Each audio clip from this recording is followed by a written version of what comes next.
Всем привет, я Марина и с вами Школа Сакрамел. Френч – это дизайн, который давно стал классикой, смотрится красиво на любой длине ногтей. Конечно, если они не полностью сострижены под самый ноль. В видео расскажу, как сделать френч на коротких ногтях, об этом вы узнаете в данном ролике. Поехали! Посмотрим на ногти моей модели.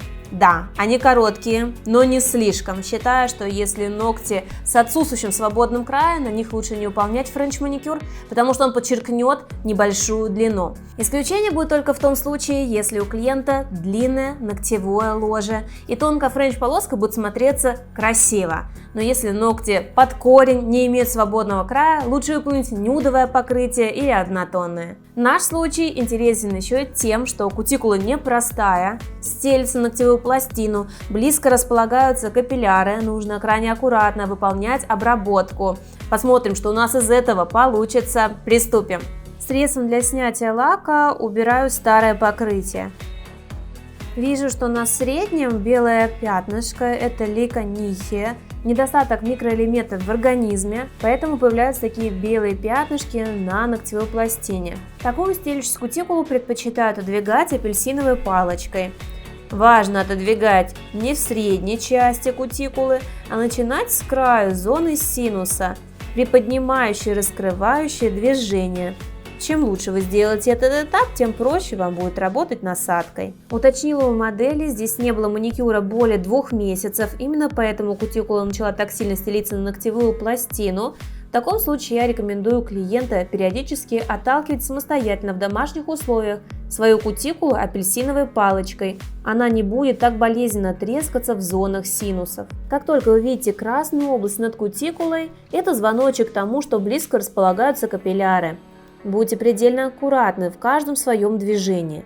Сегодня в работе буду использовать нестандартную алмазную насадку чечевица диаметром 0,25. Я ее взяла по той причине, чтобы хорошо зашлифовать внутреннюю поверхность кутикулы.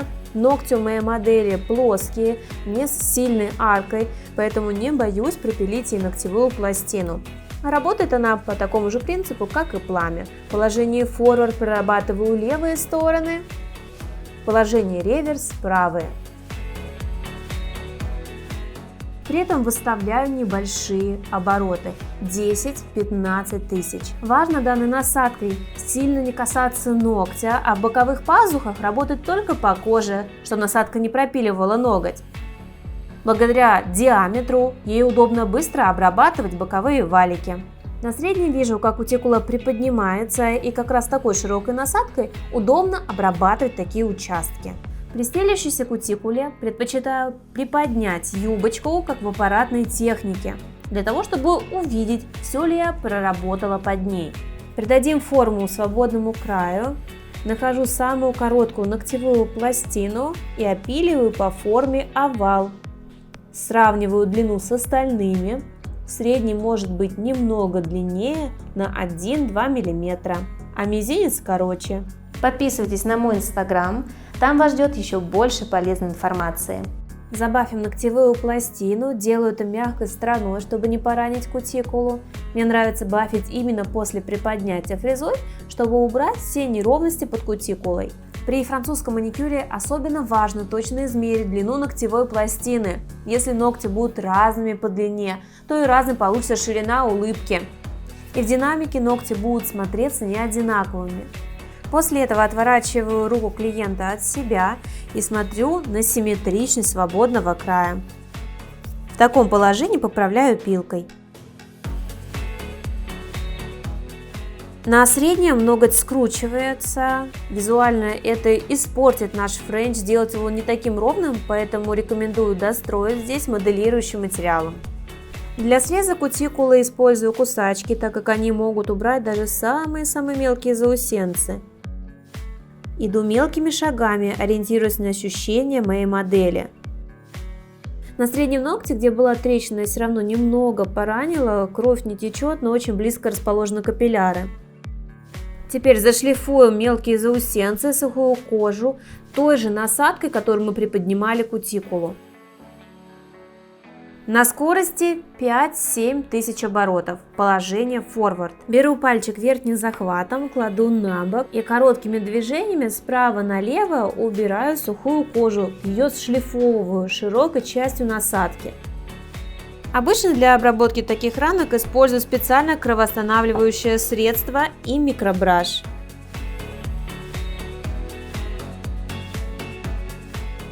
Обезжириваю ногтевую пластину.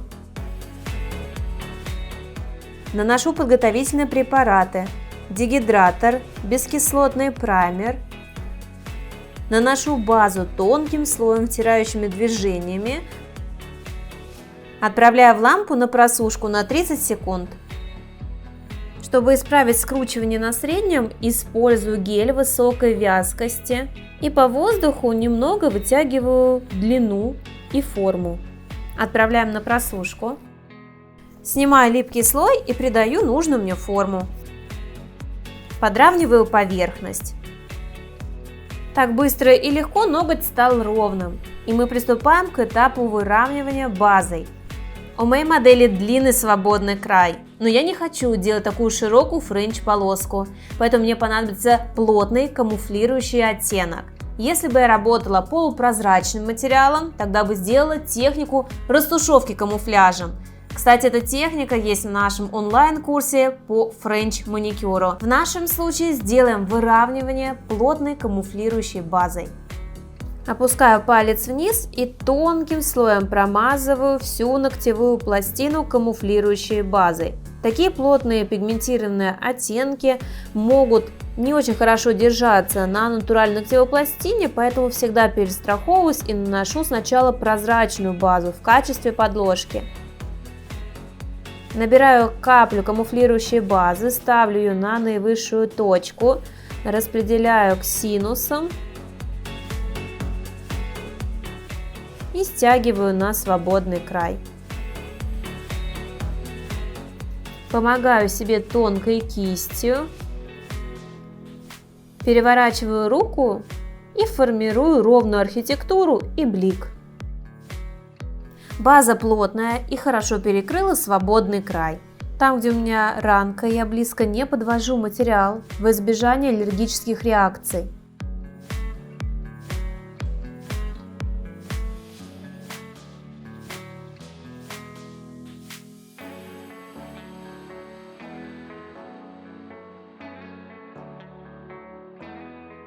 Снимаю липкий слой и приступаю к прорисовке френч-улыбки. Для этого использую плотный белый гель-лак. Если у вас нет такого, вы можете смешать его с гель-краской для плотности. Благодаря этому гель-лак не сколется и одновременно будет укрывистым. Буду использовать кисть 10-0 рублев синтетическую. Если бы френч у меня был на длинных ногтях, я использовала бы более длинный ворс кисти. Окунаю кисть в гель-лак и прокручиваю ее, чтобы она собралась в острую иголочку. Излишки убираю. Смотрю на точки вроста, необходимо при прорисовке френча сделать их на одном уровне. Для того, чтобы усик вашего френча был тонким, кладу палец клиента на бок, хорошо оттягиваю боковой валик и практически полусухой кистью ее кончиком захожу в точку вроста. Если палец клиента не повернуть на бок, просто начать рисовать, то усик получится слишком толстым. Когда у нас френч на коротких ногтях, ширина френча у нас чуть больше ширины кисти, поэтому сначала можем нарисовать по ширине кисточки, а затем уже утолщать. Важно, что на 6 ноготках, на указательных, на средних, на безымянных френч должен быть одинаковый по ширине. Если средние ногти длиннее, то и френч на них будет шире. Если соскочила рука и френч получился неровным или толстым, мы всегда это можем стереть. Не нужно так оставлять, отправлять на просушку в лампу. Я сейчас стерла только половинку и продолжаю. Кисточка работает своей плоскостью приблизительно 2-3 мм и выглаживает линию улыбки. Набираю каплю, заполняю весь френч движениями на себя, чтобы не было проплешин. Кисточка находится параллельно ногтевой пластине. И теперь небольшими штрихами подравниваю там, где улыбка неровная. Для проверки симметрии всегда отворачиваю руку клиента от себя и смотрю в таком положении. Могу доработать кистью. Отправляю в лампу на просушку. Если вы уверенно выполняете френч, можете его рисовать сразу на 4 ногтях. Если у вас не так много опыта, то выполняйте по одному и по одному просушивайте.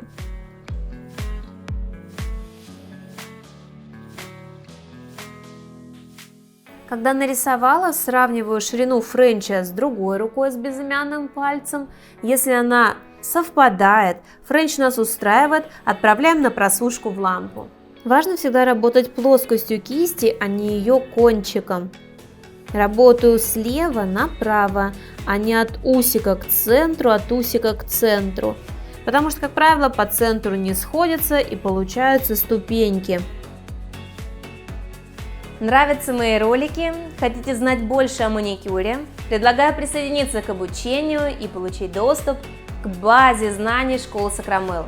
Более 20 видеокурсов для начинающих и опытных мастеров по цене одного с получением сертификата.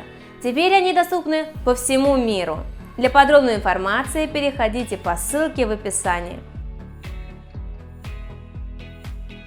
Отправляю на просушку. Белый цвет нужно хорошо просушить 30-60 секунд. Покрываем ногти топом. Важно выбрать такой материал, который не будет давать синего оттенка или желтого, чтобы цвет френч не изменился. Когда у меня френч, я покрываю топ в средний слой с небольшим выравниванием, чтобы визуально при виде сбоку не было заметно ступеньки перехода от розового материала к белому. Добавляю еще материала и кистью лежа разравниваю. Могу перевернуть ноготь клиента буквально на 10 секунд, чтобы материал распределился, и отправляем на просушку. Для большей четкости прохожусь пилкой по торцу.